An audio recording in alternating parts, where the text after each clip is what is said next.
আসসালামু আলাইকুম। আমাকে অনেকেই বলেন, স্যার ভালো বক্তা হতে চাই, ভালো পাবলিক স্পিকার হতে চাই, কিভাবে হব? আমি তাদেরকে বলি যে ভালো বক্তা হতে গেলে অবশ্যই আপনাকে আবৃত্তি চর্চা করতে হবে, আপনাকে উচ্চারণের নিয়ম কানুনগুলো ভালোভাবে আত্মস্থ করতে হবে, আপনার কথা বলার মধ্যে একটা পরিবর্তন আনতে হবে এবং এই জন্য আপনাকে চর্চা চালিয়ে যেতে হবে। তারা একটু চুপসে যায়, অনেকে চর্চা করে না, লেগে থাকতে চায় না, কিন্তু ভালো বক্তা হতে চায়।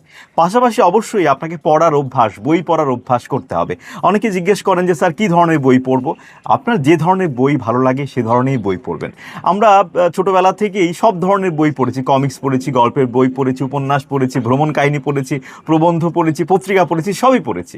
কোনো কিছুকে বাদ দিইনি। ঠিক আছে? তো এই হচ্ছে গিয়ে বিষয় যে আপনি যদি ভালো বক্তা হতে চান, আপনার যেমন শুদ্ধ উচ্চারণের দক্ষতা খুবই গুরুত্বপূর্ণ আপনার জন্য। আপনার কণ্ঠটা যদি শ্রুতি মধুর হয় তাহলে বেশ ভালো।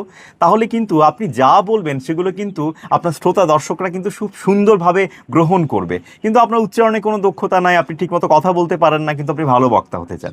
অবশ্যই ভালো বক্তা হতে গেলে আপনার জ্ঞান যেমন অর্জন করতে হবে পড়াশোনা করে, পাশাপাশি আপনার উচ্চারণ, বাচনভঙ্গি এগুলো ঠিক করার জন্য অবশ্যই আপনাকে সময় দিতে হবে। না হলে কিন্তু পাবলিক স্পিকার হওয়ার যে প্রচেষ্টা বা স্বপ্ন, সেটা কিন্তু স্বপ্নই থেকে যাবে।